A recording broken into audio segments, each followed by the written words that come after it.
Hello बिजापुरियन, अब तक इस शाही मंदी का शाही जायका आपने नहीं लिया है तो अभी विजिट करें। सिर्फ 1499 में जैसे आंत लोग खा सकते हैं। पर पर्सन सिर्फ 187। Only at B grand family restaurant.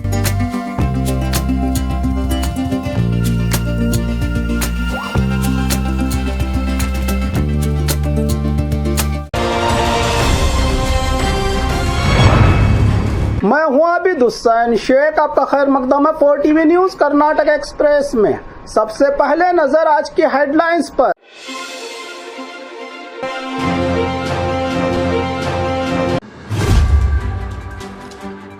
Drugs के खिलाफ कड़ी कार्रवाई, सैकड़ों लड़कों के मेडिकल टेस्ट, कहीं ड्रग्स लेते हुए पकड़े गए युवक। 18 साल से कम बच्चों को गाड़ियां देने वाले हो जाएं होशियार, होगी सख्त कार्रवाई।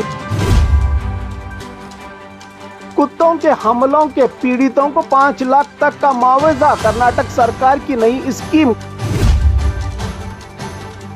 पाकिस्तान को खुफिया जानकारी भेजने वाली गैंग बेनकाब, 2 आरोपी गिरफ्तार। बेंगलुरु डकैती केस में बड़ी कार्रवाई, तमिलनाडु से मुख्य आरोपी गिरफ्तार। कर्नाटक में सिक्योरिटी एजेंसियों का बड़ा घोटाला, हर साल 500 से 1000 करोड़ का घपला। जेडीएस पार्टी के 25 साल पूरे, जेपी भवन में बड़ा जश्न, देवेगौड़ा कुमारस्वामी दोबारा चुने गए। सीएम सिद्धरामैया के नए घर को भी नहीं मिला बिजली का कनेक्शन।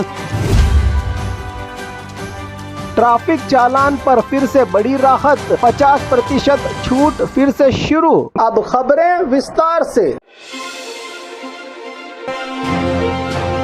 ड्रग्स के खिलाफ कड़ी कार्रवाई, सैकड़ों लड़कों के मेडिकल टेस्ट, कहीं ड्रग्स लेते हुए पकड़े गए युवक। हुबली धारवाड़ शहर में ड्रग्स लेने और बेचने वालों की संख्या तेजी से बढ़ने के बाद पुलिस ने नशे के खिलाफ बड़ी मुहिम शुरू की है। देर रात चली स्पेशल रेड में पुलिस ने कई इलाकों में छापा मारकर सैकड़ों युवकों को हिरासत में लेकर सीधे किम्स हॉस्पिटल पहुंचाया, जहां उनका मेडिकल टेस्ट किया गया। हॉस्पिटल में लंबी लंबी लाइन लगाकर युवाओं के ब्लड सैंपल लिए गए। इनमें से कई युवाओं के ड्रग्स सेवन करना मेडिकल रिपोर्ट में साबित हुआ है। बाकी रिपोर्ट अभी आनी बाकी है। पुलिस की कड़ी चेतावनी, ड्रग्स छोड़ो वरना कानून सख्त कदम उठाएगा।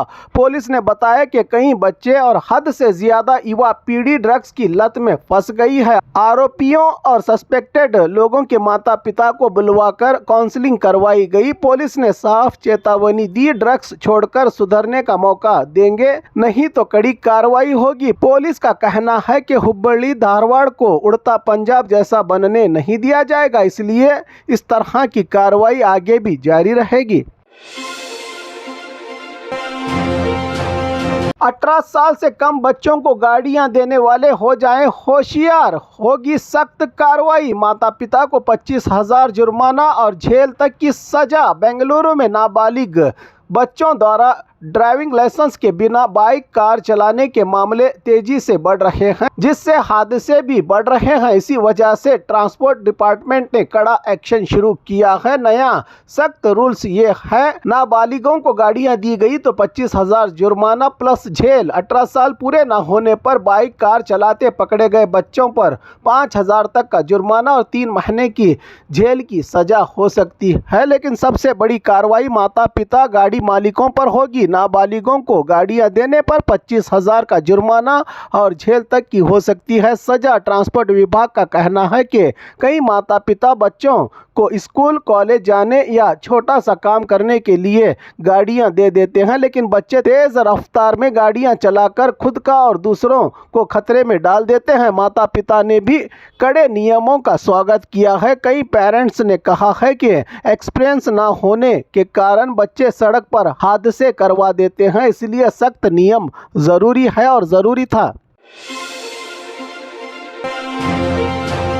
कुत्तों के हमलों के पीड़ितों को 5 लाख तक का मुआवजा, कर्नाटक सरकार की नई स्कीम। कर्नाटक सरकार ने राज्य में बढ़ते डॉग बाइट, कुत्तों के काटने के मामलों को देखते हुए एक नई मुआवजा स्कीम शुरू की है। इस स्कीम के तहत हादसों का शिकार लोगों को फाइनेंशियल मदद दी जाएगी। स्कीम की अहम बातें: कुत्ते के काटने से मौत होने पर पीड़ित के परिवार को 5 लाख रुपए दिए जाएंगे। गैर घातक नॉन फैटल मामलों में पीड़ित को 5,000 रुपये मिलेंगे। 3,500 रुपये सीधे घायल व्यक्ति को मिलेंगे। वहीं 1,500 रुपये सेवा आरोग्य सुरक्षा ट्रस्ट में इलाज के खर्च के लिए जमा होंगे। कुत्तों के काटने के मामलों में तेजी से बढ़ोतरी: जनवरी से अगस्त 2025 के बीच ही 2,86,000 मामले दर्ज हुए, जो 2024 के कुल मामलों से भी काफी ज्यादा हैं। अनुमान है कि अक्टूबर 2025 तक ये संख्या 3,98,000 से भी ऊपर पहुंच गई होगी। 2022 में 1,63,000, 2023 में 2,32,000 और 2024 सितंबर तक 2,73,000 मामले रिकॉर्ड किए गए हैं, जिसको देखते हुए सरकार ने ग्रेटर बेंगलुरु के तहत आने वाले सभी नगर निगमों को डायरेक्शन दिए हैं कि वो वेरिफिकेशन और मुआवजा बांटने कमेटियां बनाएं ताकि पीड़ितों को जल्द राहत मिल सके। ये कदम कर्नाटक में डॉग बाइट यानी कुत्तों के काटने से जुड़े मामलों को संभालने और कार्रवाई करने और प्रभावित परिवारों को समय पर मदद देने के लिए एक बड़ा प्रयास माना जा रहा है, जानकारों की ओर से।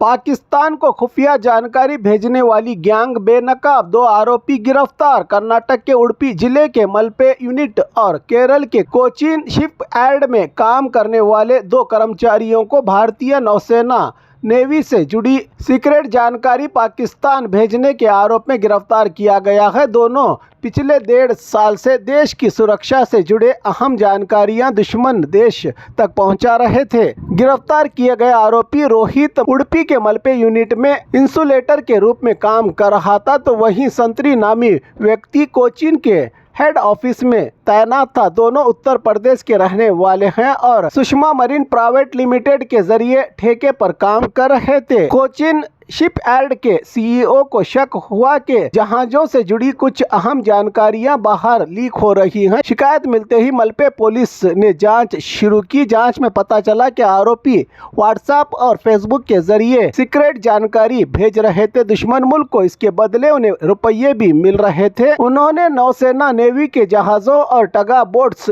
से जुड़े कई महत्वपूर्ण फाइलों की जानकारियां साझा की थी। पुलिस ने दोनों को गिरफ्तार कर कोर्ट कस्टडी में भेज दिया है। मामले की जानकारी अब सेंट्रल एजेंसियों को भेज दी गई है।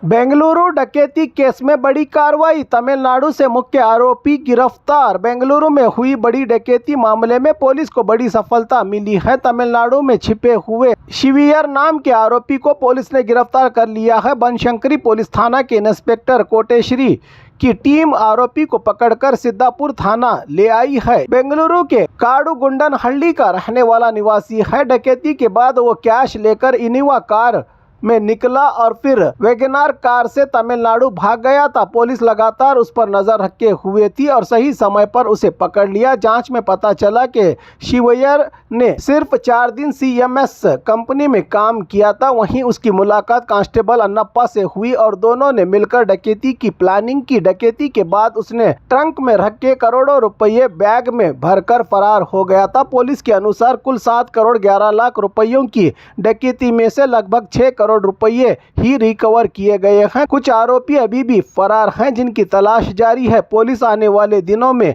और भी जानकारी इन पकड़े गए चोरों की ओर से साझा करेगी। कर्नाटक में सिक्योरिटी एजेंसियों का बड़ा घोटाला, हर साल 500 से 1000 करोड़ का घपला। कर्नाटक की कई होटल, दफ्तर, कंपनी और इंडस्ट्रियल यूनिट्स में स्टाफ और सिक्योरिटी गार्ड सप्लाई करने वाली कई प्राइवेट एजेंसियों पर बड़े पैमाने पर गैरकानूनी काम करने का आरोप लगा है। 5 स्टार होटल कर्मचारी संघ के अध्यक्ष सुभाष चंद्र ने राज्यपाल को शिकायत देकर बताया है कि एजेंसियां हर साल 500 से 1000 करोड़ रुपयों तक की हेराफेरी कर रही हैं। इन एजेंसियों पर आरोप है कि ग्रेच्युइटी और सैलरी में धोखाधड़ी की जा रही है। हर 3-4 महीने में यूनिफॉर्म डिपॉजिट के नाम पर लगभग 45,000 रुपये वसूले जाते हैं मजदूरों की ओर से। मजदूर अगर सवाल करें तो उन्हें ब्लैकलिस्ट किया जाता है। पीएफ, आईएसआई और छुट्टी जैसी सुविधाओं में में भी जानबूझकर परेशान किया जाता है। कर्मचारियों को सुभाष चंद्र का कहना है कि बड़ी कंपनियां मजदूरों को सीधे तौर पर कर्मचारी बनाने से बचने के लिए इन एजेंसियों का सहारा लेती हैं। एजेंसी कंपनी से 3 लोगों की सैलरी लेती है, लेकिन एक ही सिक्योरिटी गार्ड को सिर्फ 2 हिस्से देती है और तीसरा हिस्सा खुद रख लेती है। उन्होंने राज्यपाल से मांग की है कि इस बड़े घोटाले की जांच करवाई जाए और मजदूरों को इंसाफ दिलाया जाए।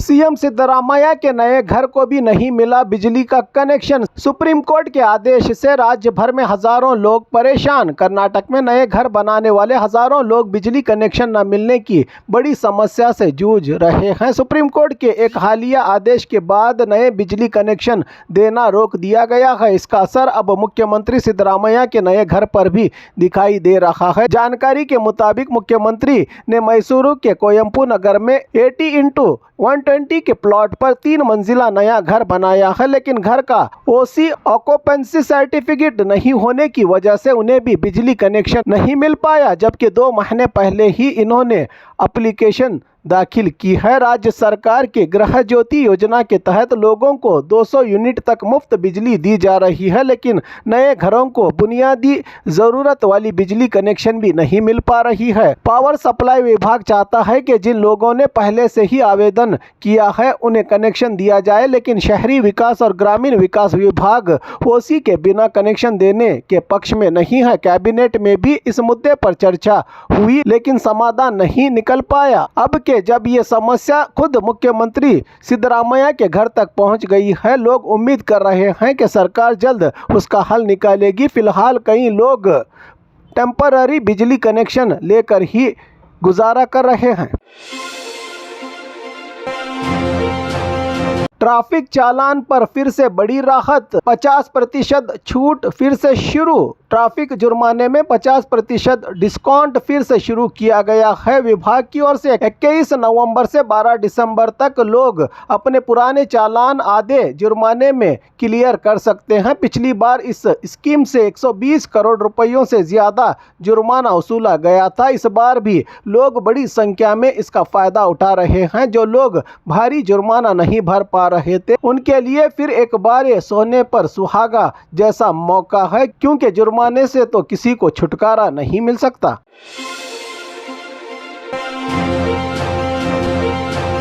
और खबरों के लिए देखते रहिए 4 TV न्यूज़ कर्नाटक एक्सप्रेस।